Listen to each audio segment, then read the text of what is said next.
Before there was rebellion, before there was sin, before even the word fall existed in heaven, there was an angel whose fire burned brighter than judgment itself. His name was Samael, the venom of God, not because he was evil, but because he carried the side of God that no one dared to understand, the side that destroys, the side that punishes, the side that ends. When God spoke the first light into being, Samael was among the first to hear it. His wings were vast, his presence sharp like lightning. He was not the gentle messenger like Gabriel. He was not the patient healer like Raphael. He was the sword that never missed its mark, the law made flesh. And God loved him, because Samael did what no other angel could. He obeyed without hesitation. When Michael questioned, Samael obeyed. When Gabriel asked for meaning, Samael only said, "It is God's will." He was the executor, the one who made divine justice real.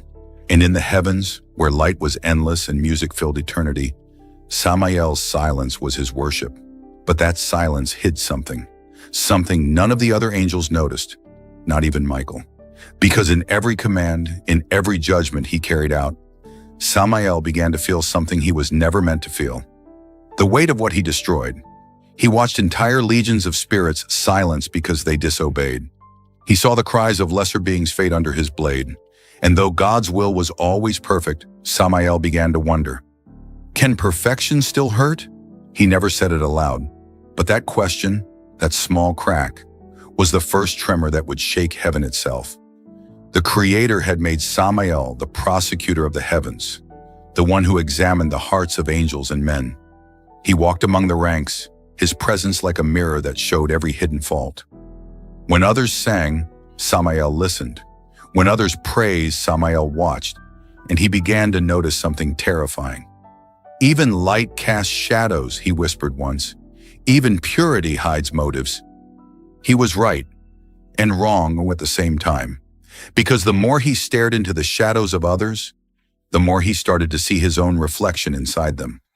There was a time when Samael stood directly before the throne, not below, not beside, but before. Few angels ever stood that close. He was the executor of divine decrees. When God spoke judgment, Samael's wings carried the sentence through creation itself. He struck down the corrupt stars. He silenced the rebel seraphim. He ended what was unholy, and without question, without delay. He was power. He was order. He was fear. He was necessary. But here's the thing about being necessary. It makes you feel indispensable. And indispensable slowly becomes equal. That's where the tragedy began. One day, and we don't know how, days passed in heaven, maybe it was only a breath, Samael watched as God created something new, something fragile, something human. And for the first time, Samael's voice trembled. He looked at these creatures made from dust and said to Michael, "We bleed for our loyalty. We burn with holy fire. Yet he gives his likeness to them?" Michael smiled faintly. "That is love, brother." But Samael didn't answer, because love was the one word that didn't make sense in his language. Justice, yes. Obedience, yes. But love forgave what deserved punishment. Love turned judgment into mercy, and Samael could not understand mercy. So when the time came to test the humans, when the court of heaven needed an accuser, God looked toward Samael. And in that moment, Samael smiled, because this was what he was made for. He became the prosecutor in the heavenly court, the voice that questioned the hearts of mankind before God, the one who said, if they sin, they must die. If they disobey, they must fall. He was perfect for it, cold, precise, loyal. He thought he was serving, but he was changing, because every time he condemned, every time he spoke judgment, something inside him started to whisper, "You enjoy it." Was it pride? Was it corruption? Or was it simply the echo of the role God himself gave him? The voice of divine wrath made conscious? That's where the story begins. Not with rebellion, not with jealousy, but with an angel who loved justice so much that he forgot what mercy felt like. And maybe that's what broke him. Maybe that's what made God whisper one day, "Samael, enough." But how do you tell an angel whose entire being is made from judgment to stop judging? He was the storm God created. But even storms, once born, do not listen to their maker. Now I have to ask you, because this is where it gets dark. If God made Samael knowing what he would become, did God create his own enemy? Or was Samael simply the side of God we were never meant to see? Heaven has no night, but there was a silence that felt like darkness whenever Samael entered the court. The other archangels said the silence was reverence, but deep down everyone knew what it really was: fear. Samael was the voice of the courtroom of heaven. When a soul was weighed, it was his tone that echoed across eternity. When angels erred, it was his hand that carried the sentence. He didn't shout, he didn't rage. He simply spoke, and creation bent to his verdict. The angels called him the prosecutor of God, and God himself said, "Let every word of justice pass through Samael." At first, Samael served without flaw. He believed judgment was a form of love, that to correct, to punish, was to purify. But over time, the fire of righteousness in him began to twist. Each trial left something behind in him: fragments of anger, resentment, grief. He saw betrayal, he saw hypocrisy, he saw how even angels envied, how even light could cast shadows. He began to notice that while he carried out God's decrees, the others sang, they praised, they rested. He was always working, always destroying, always ending. And one day Samael whispered, not out loud, not even in rebellion, but inside his own heart, "If none of them can execute justice as I can, does that not make me the truest servant of all?" It was a small thought, a dangerous one, but thoughts are seeds, and in heaven, even a seed can crack eternity open. When the first human sinned, the court of heaven assembled.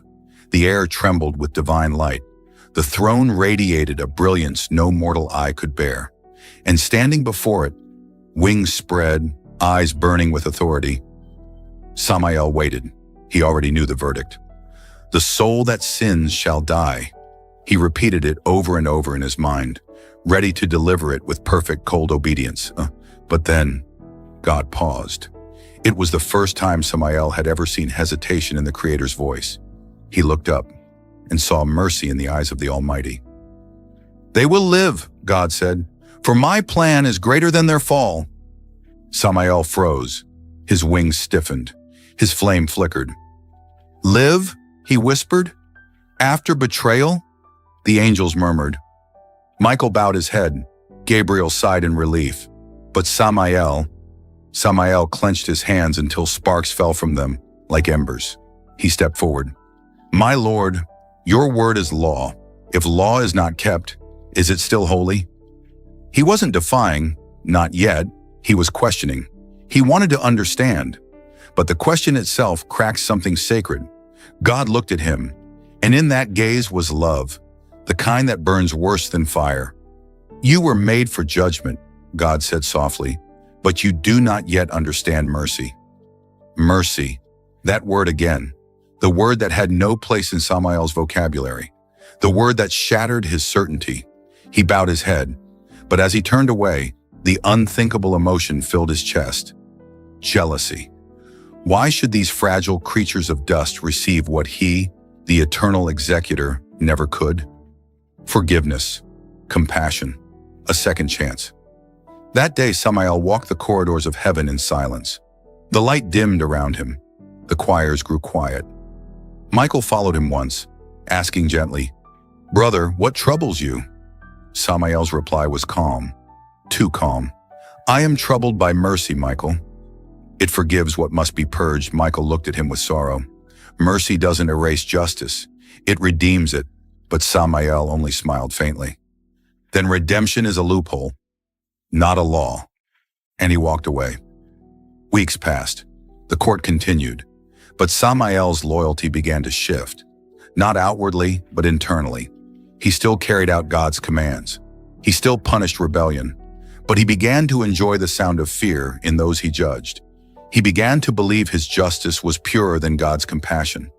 He started to see himself not as a servant, but as the balance, the one who could correct what even the Creator, in His mercy, had let slip. There's a point in every angel's story where obedience becomes identity, and identity becomes pride. And pride was the whisper that unmade heaven once before. But Samael didn't rebel yet, not outright. He simply tightened his grip on justice until even mercy began to look like corruption in his eyes.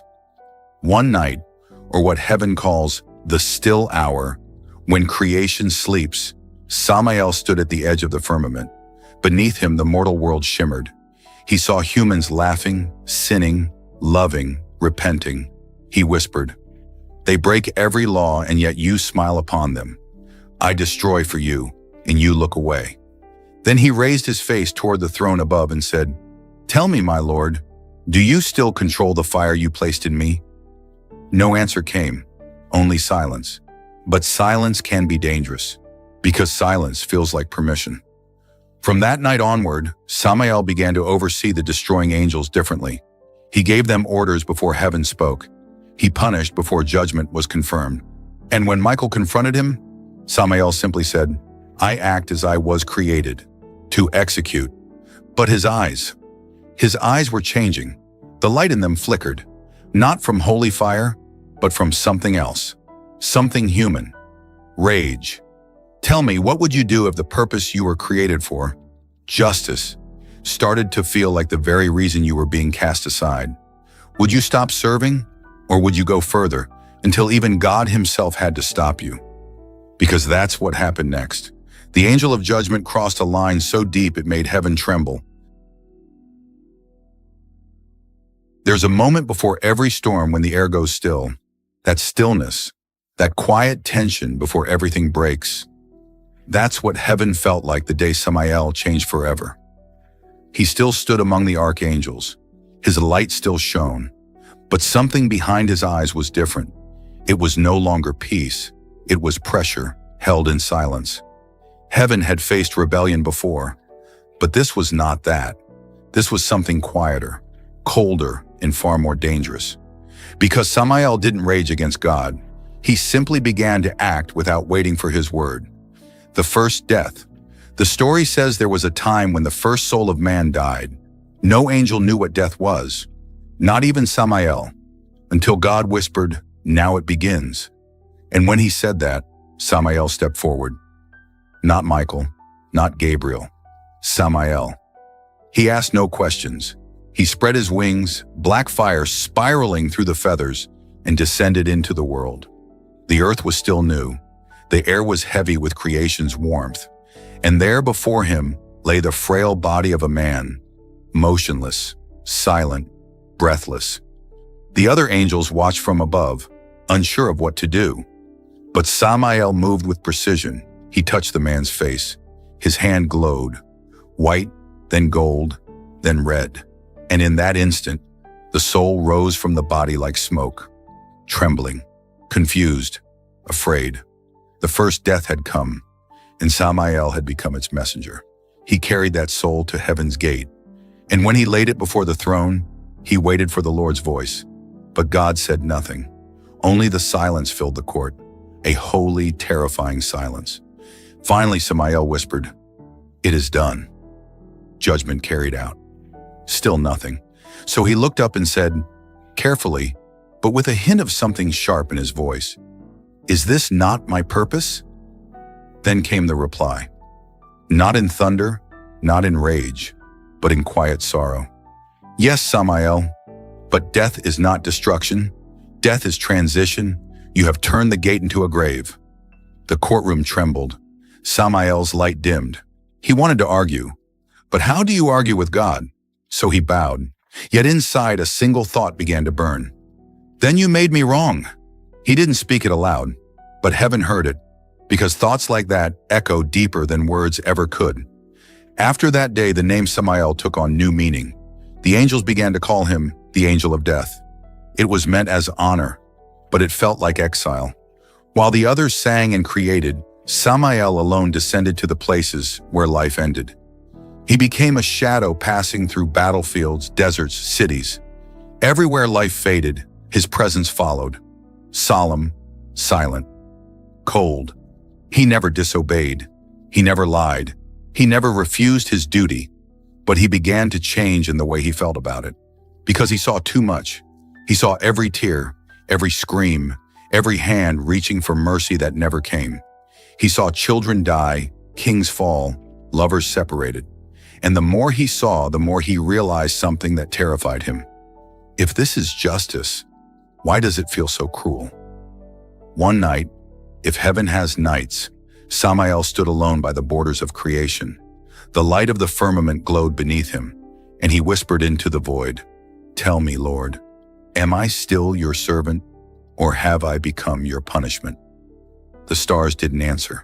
They only reflected his fire, a fire that no longer looked holy.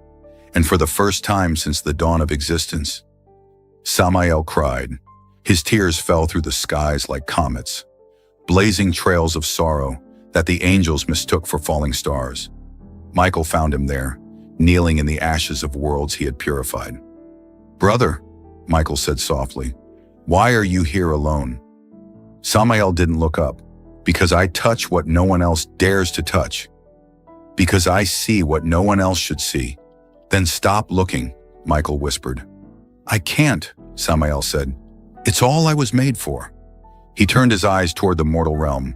Below, a plague swept across the earth. A wave of death, unseen, unstoppable. The cries rose into heaven like smoke. Michael looked down and asked, "Will you go again?" Samael didn't answer. He just spread his wings and descended. But this time, something was different. He didn't wait for God's command. He didn't ask for permission. He simply acted. And when he was done, 1,000 souls rose. Not one, but thousands. The sky itself darkened from their cries. That was the day the angels began to whisper. Samael moves before the word. He no longer listens, he decides. And though no lightning struck him down, heaven itself began to grieve. Because an angel who acts without command becomes something more dangerous than a rebel. He becomes a god in his own mind. When Samael returned to the court, the throne was quiet. The air was heavier than usual, the kind of silence that feels like disappointment. God said, "You went before my voice again." Samael bowed. The sentence was clear. "I only hastened the inevitable." "You do not hasten what I have not spoken," the Lord replied. "Then speak faster," Samael said, softly, almost trembling. And heaven gasped. Every seraph stopped singing. Even Michael flinched, because that was not obedience anymore. That was pride wrapped in pain. God rose, and when he spoke, every star flickered. "Samael, you were my hand of justice, but now you have become the hand of your own will." Samael lifted his face.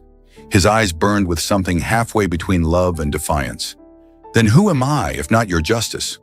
And for the first time, God looked at him not as a servant, but as a tragedy. "You're what happens when judgment forgets love." From that day, Samael was no longer allowed to stand before the throne. He was not cast out, not yet, but he was set apart. He walked the edges of heaven, half in light, half in shadow. And in the dark places between the stars, a whisper began to follow him. A voice not from heaven, but from somewhere deeper. "You were right to question," it said. "Mercy is weakness. Justice is strength." Samael knew the voice. He didn't want to answer, but he did. "Who are you?" The reply came like a hiss, soft and ancient. The one who once asked the same question. And that's how Samael met Lucifer. Not as enemy, not as ally, but as two sides of the same wound. If Lucifer fell because of pride, Samael would fall because of purpose. And that makes his story so much more tragic. Because he didn't fall to oppose God. He fell trying to understand him. Now let me ask you, if you were created to carry out God's wrath, but your heart began to feel mercy, would you be holy for resisting it or damned for caring? Because that question, that single unbearable question, is what will destroy Samael next. There was one day, one single moment in eternity, when Samael's heart broke beyond repair. It began with a whisper, a divine decree, a command like so many before it. But this time, it wasn't a nation, it wasn't a king, it was a child, a boy no older than 10, born under a cursed lineage, doomed by the sins of his father. Heaven's judgment had spoken. The bloodline must end. And it was Samael who was sent. He descended from the heavens in silence. His wings, once silver, now darkened at the edges by centuries of duty, folded around him like a storm. He found the boy sleeping beside his mother, their small home flickering with the light of a dying candle. The child's breath was steady, innocent, peaceful.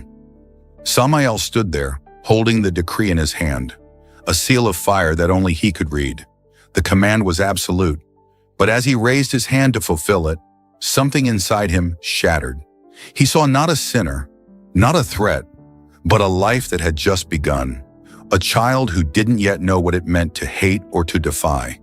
The mother stirred, opening her eyes, and for a moment she saw him, the angel of death, and she didn't scream.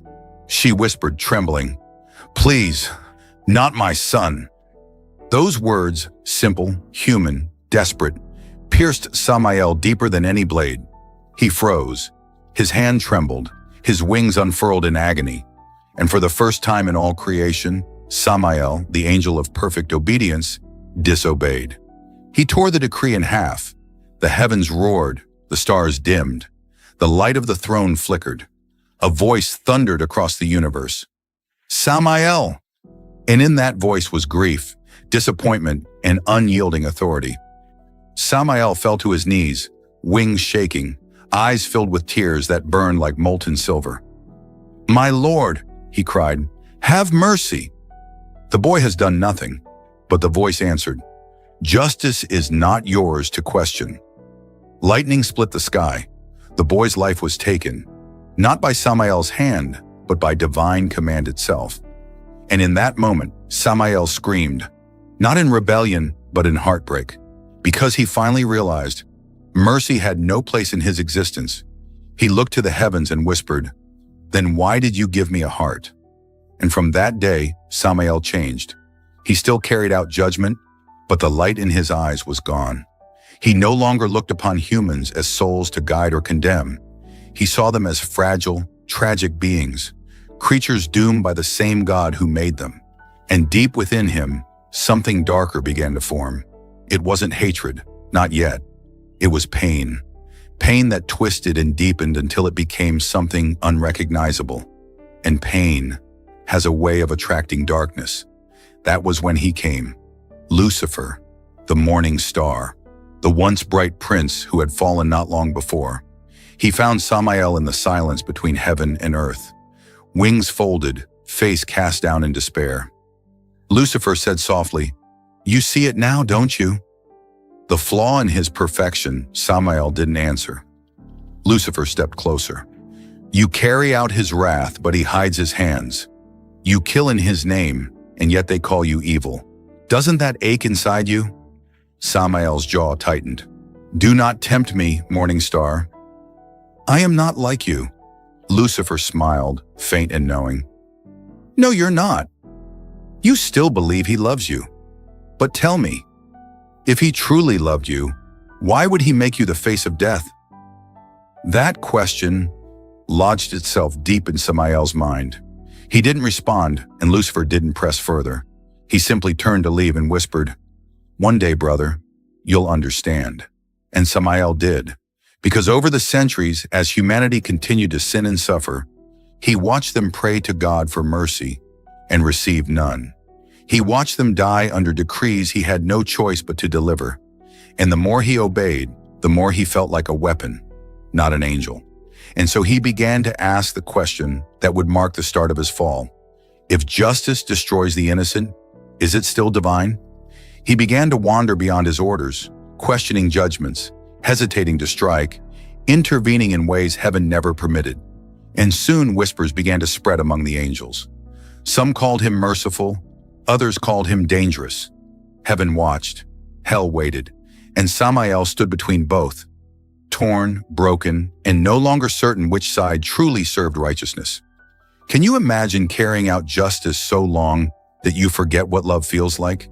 Can you imagine being hated by the world and feared by heaven for doing what you were created to do? Samael didn't fall in flames like Lucifer. He fell in silence, through heartbreak, not pride. But heartbreak can turn even the purest light into shadow. Samael's fall wasn't born of pride, it was born of heartbreak. He wasn't trying to take God's throne.